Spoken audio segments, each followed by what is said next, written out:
asalaamaaleykum amis téléspectateurs bu Actubuzz maa ngi leen nuyu di leen siyaar di leen wax ne amati naa mbégte bu rëy ak contentement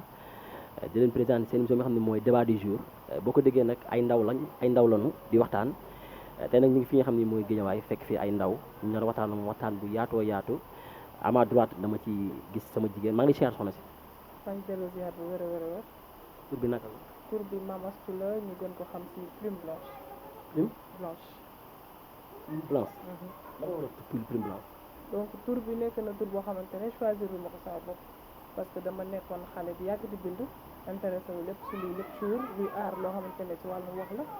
ma doon bindal samay xarit seen sentiment ñu koy extérioriser à travers mes écrits mu am ci ñu bëri ñu ma ko tuddee woon tuddee tur yu bëri d'ailleurs ma xam ne tur bi simple na waaye regorge na sens bu bëri ma adopté ko à ma personne. acca sama góos nag dama ci jëkk ki nga xam ne mooy Patrick maa ngi lay siyaar. delloo siyaar Pape. lan ngay nuyoo ñi nga xam ne sur à travers Actubuzz. waaw paix et joie à tout un chacun de vous chers internautes maa ngi turu Patrice Mendy ñu gën ma xamee si turu Bonne Nouvelle Slam Bonne Nouvelle Slam de moom foo leen ko déggee maanaam si église bi sax lañ ma joxee turu Bonne Nouvelle foo leen ko déggee mooy koo xam ne day wasaare xibaar bu neex bi surtout maanaam évangile u Jésus Christ yàlla ni ci contexte boobu noonu moo taxoon gars yi turee ma Bonne Nouvelle noonu quoi. Je suis un artiste poète écrivain slameur en même temps chanteur maanaam woykat ci église bi. voilà dama leen bàyyi ñu ñaan ñëpp ñu daal di présenté wu comme ça ñu mën a waxtaan ñu mën a wéyee li nga xam ne mooy waxtaan bi te nag ñu ne waxtaan benn sujet boo xam ne sujet bu tabou la sujet boo xam te nii dafa laal suñu dëkk laal suñu koom-koom laal lu bëree bëri waaye nag yàqal ñu tamit lu bëree bëri muy ay jeunes di manifesté wu di jàmmaarloo ñi nga xam ne mooy force de l'ordre yi waaye nag dem ba suñu gouvernement di ñu wax loo xamante ni tamit nekkul bëri na ci lu bëree bëri tey dinañ ko leeral lu bëree bëri ndaw yi lan mooy seen gis-gis ak lan mooy ci seen xalaat en tant que jeune nga nekk ndaw gis li nga xam ne mooy moom la jeunes yi def wàcc ci terrain bi di xeex ak ñi nga xam ne mooy force de l'ordre bi donc di yàq ay bagages yoo xamante ni ñun ñoo ko moom si bopp ëllëg dañ koy soxla en tant que jeune lan nga wax ci loolu. donc en tant que jeune déjà damay rafetlu manifestation yi parce que bu ñu nekkee ci pays boo xamante ne pays bu démocrate la ñu gis ne démocratie bi dañ ko commencé di ko nasaxal yoon la ndaw yi wàcc wane ne démocratie bi c'est juste formel mais dans la pratique elle n'est pas appliquée li may ñaawlu ci manifestation yi mooy li ñuy yàq loo xamante ne ñun ndaw yi réew ñu nga ko moom parce que du nguur gi mooy dugg ci bus du doomi nguur gi ñooy dugg ci bus du ñoom ñooy duggee ci marché yi nga xamante ne pour mën a oyofal suñu ay poche la donc normal na ku nekk wàcc ci yoon wax li la métti mais ñu wax ko ci discipline ñu wax ko ci intelligence ba nga xamante ne ëllëg bu yëf yi passé du ñun basse couche bi dëkk bi ñooy supporter les pertes yi nga xamante ne jot nañ ko def ces manifestations. voilà loolu moom gis-gisam la dañ ko koy nangu ni ku nekk ak sa gis-gis rek Patrick nga nekk un jeune nekk aussi porteur de voix di way def ci musique en tant que porteur de voix nga gis ndaw yi di def li nga xam ne mooy yàq di def manifestation boo xamante ne nii tey li ñu yàqal moo ëpp carrément li ñuy defal en tant que jeune lan nga ñu mën a wax tey ci loolu. waaw man de moom maa ngi déplorer situation bi nga xam ne ci contexte suñu réew li muy doxee nii non seulement que ñoo ngi ci contexte Covid 19 état bi bàyyi ñu ci xel jeunes yi aussi bàyyi ñu ci xel dëgg la mën nañ manifester ou wane suñu droit mais taxul na ñuy dem ci ay Auchan di yàq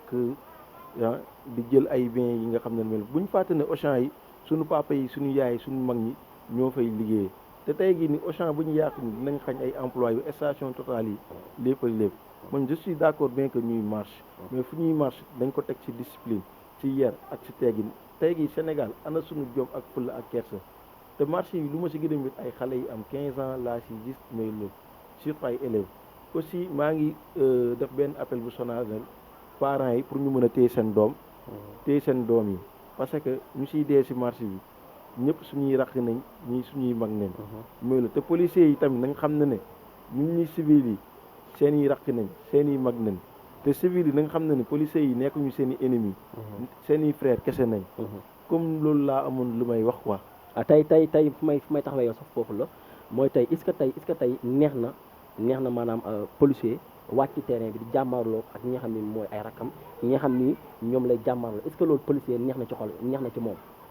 non parce que démb fu ñu xoolee image yi gis nañ ne ay ndaw yi nga xam ne sol nañ drapeau Sénégal ñëw bu ci policier yi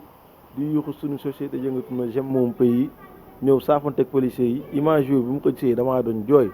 jooy xool loolu léegi may wan na ne policiers yi ñoom ay nit nañ comme ñun ñoom kenn gënu leen bëgg suñu réew bii nii te man damaa yaakaar ne comme fu ñu nekkee ab si réew nii ñun ñëpp dañoo war a joxante respect lu ñuy wax l'union fait la force te bu ñu dee ji di nangu politiciens yi ñu dee di ñuy saaxagal ñuy dugal si benn yoon ba nga xam ne après dañ koy regretter parce que tey gi ku ñu rey tamit ñun ñii la kuñ ci gaañ aussi suñu biir la aussi au finish peuple sénégalais du ñu gagné du ñu perte nii waaw war nañ mën a def très attention si yenn affaires yi aussi di ñaan aussi président Macky Sall aussi à travers moom ak kilifa diine yi aussi ñu daal di dox tànk jàmm ci affaire Macky Sall ak Sonko nii tey en tant que jigéen ñu def li nga xam te nii mooy sa mbokku jigéen ñi ne nañ sàkku la ñi ne nañ du sàkku ku ci nekk ak sa point de vue donc en tant que jigéen lan ngay wax ci loolu xam nga wax ci dafa bëri ñun ne sàkku la ñii ne ku jigéen ku moomoon boppam la ñii ñu ne la am na mbir mi am na waaye consentement moo amoon lu ci mënti am ndawi réew mi fekkeewul waaye en tant que jigéen war na mën a warmaal boppam warmaal boo xamante ne ak métier boo koy def nga def ko dans les valeurs muy muur sa bopp xam fi nga doon xam fi nga jóge xam aussi fi nga bëgg a yegg parce que deru jigéen di ko yàq dafa gaaw déjà salon de massage rek nit la ci sénégalais ak bët bi ñu koy xoolee nekkul bët bu rafet donc bu fekkee ne liggéey bi àndaloo ci fulla àndaloo ci pragmatisme defuloo ci li nga xamante ne moom la ñu yaakaar ne ànd na ak valeur yi nga xamante ne moom la ñu impliqué dafay yomb ñu taxal sa der te bu ñu gisee fay ni mu demee da ngay mën a douter sa xel dalay may nga càmbar ne est-ce que mbir ma am na waaye ku nekk ak point de vue la en tant que jigéen dañu war a réfléchir suñu doxee lu des saltel dërëm dafa gaaw lu ko dugal dafa gaaw waaye tamit ci moom li war a dugal nit dafa gaaw parce que dañ ne à côté des problèmes il y a toujours la femme moo tax ñu war di moytu lu bëri bëri. tey sa gis-gis ci li nga xam te ni mooy ni réew mi di doxee ci côté gouvernement bi ak ci côté peuple sénégalais bi jóg ne li nga xam te ni mooy Macky Sall dañ koy wàcce en tant que ndaw est-ce que war nañu waxee noonu. en tant que ndaw waruñu waxee noonu parce que bu fekkee ne da nga jàng yoon da ngay xam carrément ni réew mi di doxee ci benn parti gouvernement bi ñu ngi ci seen i droit xëy na ñun ñëpp jànguñu ko moo tax compréhension bi dafay xaw a métti mais tolluwuñ foo xamante ne Sénégal war na mën a am président bi démissionné parce que déjà si suñu koom-koom war ko mën a supporter si suñu politique war ko mën a supporter ci doxalinu réew mi war ko mën a supporter tey waxtaan bi moo doonoon naka la gouvernement bi ak opposition bi war a toogee ñu trouver ay points yoo xamante ne ñu war a mën a arranger sénégalais la ba ñu mën a trouver quiétude parce que attaqué palais yàq nga foog ne ci sa ngóor a nga ne wax ji dina fay dina jeex waaye bu ñu paree suñu parents yi ñooy sonn jënduñu diwlin jënduñu ceeb fayuñu courant te bu ñu seetloo yàq yu ñuy fay la ndax entreprise yi ñu yàq du lu ñu moom donc loolu yëpp bu fekkee ne gouvernement bi ma koy supporter du Macky Sall si poosam lay génne mais si poos ñi nga xamante ne tey seen doom yi demoon nañ ko yàq moo tax ñu war a xoolaat ni ñu ko war a defale ñu bañ a wax affaire de Macky Sall dafa war a démissionner waaye nu nguur bi war a mën a collaborer ak opposition ñu mën a gérer problème bi à l'amiable. ma benn question bu ma leen di partagé yéen ñaar en même temps fu la neexee ngeen tontu ko mooy tey dañoo nekk ci benn réew boo xam ne réew droit la nit ku nekk ak sa point de vue ku ci nekk aussi am nga droit waxee nu mu la neexee waaye tey bu ñu demee tey ba réew mi tey dañoo dem ba nga xam ne maanaam ñi nga xam ne ñoo taxaw naan Macky Sall na fi jugee man pour dire vrai je suis apolitique muy Macky Sall muy Sonko je suis apolitique boo ko déggee ñi nga xam ne xamuñu mooy nekkuma ci benn politicien je suis pas fait seul voilà loolu laa bëggoon a souligner mooy que ne tey ñi nga xam ne ñoo ci rax ñu bëree bëri amaana nekkul nit ñu conscient yi donc ñi nga xam ne ñoo inconscient rek ñoo ci rax ak ñi nga xam ne dañoo jóg pour yàq réew mi yéen ñaar question bu ma leen di boole la ngeen fu la neexee ngeen tontondoo. xam nga dañu nekk ci réew moo xamante ne ñi ci ëpp ay xale lañ dañ ne réew mi à 90% ay jeunes lañ donc bu ñu xoolee ni jeunes yooyu ëllëg ñoo war a doxal réew mi d'ici 20 ans dañu war a am benn mentalité boo xamante ni ci xale nga koy meññee mu dem nga xam ne tey jii boo tollee fii da ngay xam ne yow yaakaar nga ci sa kër waaye yaakaar nga ci réew mi bu ñu demee nag ba gis ne réew mi jeunes yi doxalee wuñ luñ fi ñu leen doon xaare parce que dañ ne la manifestation mooy droit bi gën a absolu ci doomu aadama am nga droit ne déedéet nga gis ne yoon nekkul ni nga ko waroon tëralee nga jóg ne déedéet loolu d'accord nañ ci ñu gis ne les droits de l'homme ba fuye nañ ko parce que bu ñu xoolee ci cadre Sonko am na droit ay avocat am assisté ko ak lu wax tar ak lu ñu mën a xas opposition bi loolu dañ leen koy nangul seen victoire la waaye jarul ndawi réew mi war a génn war a tooñ seen morom parce que nga dem saccage kër jàmbur profité ci sàcc téléphone jàmbur tas tëj biku jàmbur koo xamante ne peut-être ay at la dajale pour mën a am li mu am mu waroon participer ci économie réew mi defe naa ne doonatul xeexu politique doonatul xeexu génne leen Sonko wala doonatul xeexu ko ne suñu démocratie dañ ko nasaxal banditisme la te war nañu wees foofu ndax position bu ñu am ci pays les plus pauvres à travers le monde waroon na mën a yey jeunesse bi ba ñu tegu ci yoonu liggéey au lieu que ñu yàq li ñu defar ba pare. Patrick li ma posé ci laa lay posé mooy bu ñu demee tey ba nga xam ni tey nit ñi dañoo bafouler lu bëree bëri dugg ci Auchan yi dem ci Total yi yàq ay bis donc kenn ku ci nekk aussi ak na ngay manifester li nekk ci sa xol pour man nekkatul manifestation pour man banditisme la ngay wax ci loolu. man tout d'abord je tiens à déplorer personnellement acte banditisme yu ñu doon parce que non seulement que jàppoon naa ne jeunesse Sénégal depuis 2012 dañoo conscient et aussi am na si ñenn ñoo xam ne conscient nañ mais tey gii aussi loolu noonu yëpp lu koy wéral lu koy firndeel maanaam population bi tey dañoo xiif boobu noonu tey moo waral jeunes yi di dugg ci Auchan yi di jël ay ceeb ay meew dem di koy yóbbu seen kër yi mais loolu mais aussi dafa neexul tamit nit ki liggéey pendant des années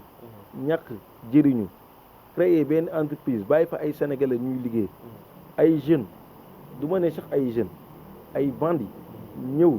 di saccager di kii parce que ñenn ñi nekkul ne manifestation mu leen fa yóbbu ñenn ñi ce sont des agresseurs ñenn ñi ay agresseurs nañ parce que agressé weesuwul nit ki yore téléphone am matériel am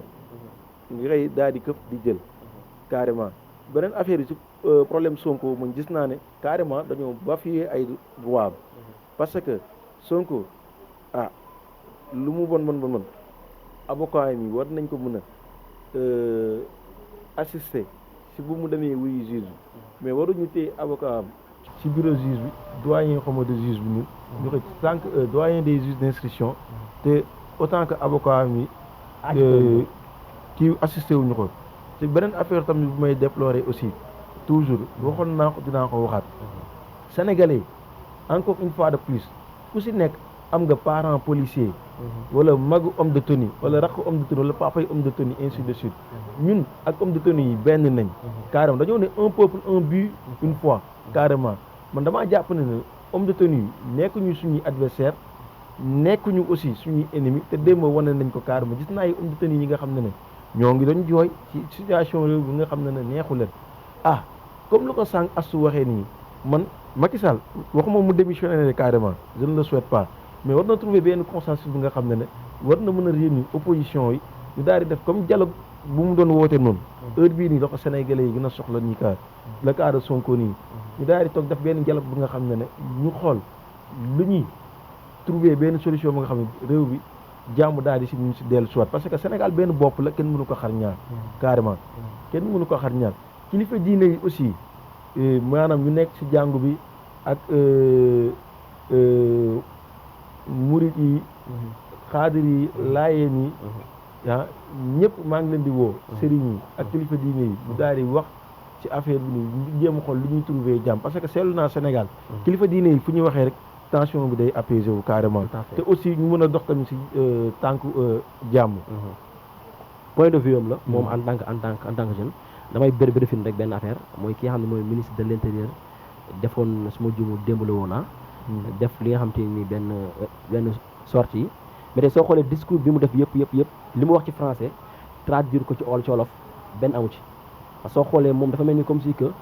bu ñu ko temps mayoon sax dama leen koy waxal lépp ci français après ñu wax ko ci wolof mais temps bi duñu ko may parce que li ñu def temps def naa bëriwul tey soo xoolee ministre de l'intérieur tey soo xoolee bi muy def discours am mi ngi mel ni sax tubaab bi loolu waxal parce que di leen wax ne carrément que ne ñoom li ñu def nii affaire de banditisme la mais boo xoolee li mu wax ci français wax ko ci olof du benn dafa wax lee ci français maanaam wax jeunes yi lu ko neex ñëw nag ci olof maanaam di jéem a conscientiser jeunes yi pour ñi nga xam te ni jànguñu ñu ne kon kii ni wax nii dëgg la li mu wax ci français ak li mu wax ci olof du benn te est-ce que déglu nga li nga xam ni moom la ministre bi wax ak lan moo ci sa point de vue yow. waaw bàyyi naa xel ci suñu ministre de l'intérieur lu mu wax effectivement le même constat a été fait soo xoolee ci réseaux sociaux yi dañuy laaj sax foo xam ministre bi oustaz la day mën a waaraate mais suñu xoolee ci français rigueur bi mu waxee mooy dafay jox tubaab bi dëgg comme quoi ci réew mi problème bi jeexagul te lu mu laaj dañ koy déployer que ça soit mu nekk ci armée bi ci matériel ci force waaye tamit ci dëgërloo ak jeunes yi bu ñu demee ci olof da ngay gis ne carrément dafa mel ni ko ànd ak ñun waaye dañu inciter à ce que ñu teg les armes ñu déglu gouvernement bi ñu bàyyi yoon def ci guerre waaye defe naa ne bu fekkee ne da nga nekk ci gouvernement représenté benn parti da nga nekk représentant wu dëkk bi donc booy wax amul parparloo yàgg nañu wax que ni ñun ay jaamu tubaab yi la dañ koy nangu ndax nguur gi deful li nga xamante ne mooy tax ñu am suñu authenticité waaye si moment yu toll nii waruñu sóoraale benn njiitu réew bu nekk feneen waaye dañu war a sóoraale sécurité dëkk bi benn mooy ñu wax ak jeunes yi parce que Sénégal ak ku ko xam-xam ne dëkku jàmm la lii gëj na fee xew wala bu amee sax bu mel ni mooy doo ko am kon wax ak ñoom ngir ñu teg les armes difficile waaye bu fekkee da nga bëgg a xëccoog ay ndaw yu nga xamante ne dañu yàgg noppi sonn war ko génne dafay nekk problème pour ñu di la déglu kon dafa war a doxee tëddee njaxanaay laay mën a wax doxee tànk jàmm incité président am aussi mu gën a wax ak nit ñi parce que suñu sécurité si moom la dépendre bu fekkee ne yeneen ndaw réew yi suñu amee problème dafay taxaw wax dem ba seeti leen masaw leen dëkkam bu amee problème war na mën a taxaw aux premières heures wax carrément lu ñu war a mën a tëralee mbiri ku nekk mën a retrouver tranquillité non maa ngi ci taxawaay sax di ci jaalewaale ñi nga xam ni ñoom ñoo ci loru am na ñoo xam te ni gis nañ policier boo xam te ni loxo bi moo dagg gis nañ ci benn jeune boo xam tamit loxo bi dafa dagg gis nañ ñu bëri ñoo xam ne ay victimes yoo xam ne dañoo gaañu ci manifestation bi am ñoo xam ne sax demuñu woon sax pour manifester wu am ñoo xam ne balle perdue lañ leen rayé mooy ki ñu ray yëmbal balle perdue lañ ko rayé bokku woon sax ci manifestation bi donc ñu ngi koy jaale ay mbokkam et que di wax ne émission bi lii la woon tey lan mooy nekk dernier mot ak ba man conseil booy jox jeunes yi ban conseil lay doon jeunesse bi fu ma amoon conseil bu leen di jox carrément maanaam tey gii nii fu ñuy marche bu daal di koy def d'une manière démocrate ak daf ko acte d'honneur bi aussi policiers yi tamit ñu xam ne carrément comme lu may wax rek sànq ba tey te sànq ba tey maa ngi ci insisté ñu jàpp ne ñun civils yi nekkuñu seen i ennemis nekkuñu seen adversaire civils yi ñu jàpp ne carrément encore une fois de plus démb ku ko déglu ci français bi ministre bi dafa mel ni comme kiy jox raison tubaab yi ci discours am bu mu reproduire olof yi dafa mel ni comme ku jox raison dëgg maanaam ñun jeunesse Sénégal mu ñuy laaj mu ñuy ne pour ñu ànd ak dal mais carrément xam ngeen ne wax day indi wax te wax yooyu noonu mën na jur ay yeneen wax te wax sax nit ki defe naa pour nga wax da ngaa war a bàyyi ba fu nga nar a waxee nga daal di fay waxee te war nañ di war a mootu wax monsieur le ministre pour man de moom communication daal di voté suñu candidat bu ñu neex pour ñu mën ko dénk suñu réew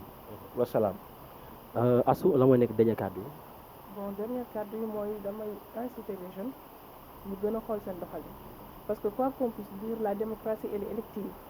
maanaam loo xeex loo yàq fu mandat bi terminé wul mënuloo ci Macky dara mënuloo ko pousser ku bëggul moom mu démissionné donc ñun suñu carte lañu am pour mën a dindi ki fi nekk teg fi keneen bu ñu yaakaaree ne ki fi nekk doyul donc yàq beeg jug ray bi gaañante bi ba ñeneen ñi gis def na ko su dul noonu defe naa ne nekk guñu ci moment boobu boo seetloo sax ñu nekk bitim réew te comprendre ñu dañuy foog ne ñun ci période élection lañ nekk donc waroon na mën a demee neneen ñu jàpp ne aussi jeunes yi ñoom duñu ay noonu ndaw réew mi lañ jógewuñ feneen ñëw pour xeex ak ñun fii lañ bokk peut-être am na ñoo xamante sax ñooy wax seen i rakk dem leen ngeen grève ji parce que xam na ci ay yoon lañ nekk ñoom ordre la te ordre dafa fort ci fi ñu nekk ñu respecté leen xam ne duñu ay coupable ay victime lañ comme ñun ñuy gën a ñaan jàmm yàgg fii kilifa diine gaaw réagir parce que même bu fekkee ne borom njiitu réew mi dafa waxoon ne ay simple citoyen lañ waaye seen kàddu dafa am solo ñu wax pour jàmm gën a rëñ voilà. merci beaucoup. merci à toi. waaye gën a kontaan. j'espère que tey li ñu indi loon neex na yoon lool Astou ngi nii Patrick mi ngi nii nekk ay jeunes nekk ay ndaw donc ñu waxtaanee tey waxtaan bu yaatoo yaatu nee nañ débat bi tey dañ ko taxawoon seetlu ci li nga xam ne mooy actualité li xew ci réew mi waaye bu ñu waxee loo xam ci ne war ñu ko wax rek ñu ngi jégalu bu ñu defee loo xam ne war ñu ko def ñu ngi jégalu képp koo xam ne da nga nekk ndaw nekk jeune ak foo mënti nekk rek nga bëgg ñu fekk si la waxtaan ak yow donc mën nga ñëw au 77 nga def 709 44 03 foo mënti nekk rek ak débat boo bëgg rek ñu waxtaanee ko daañu la fekk ñun Actubuzz waxtaan ak yow jaa ngeen jëf di bëggee sama caméraman Baka di bëggee mon frère Elmo ak toute l'équipe bu Actubuzz maa ngi leen di siyaar bu baax a baax jaa ngeen jëf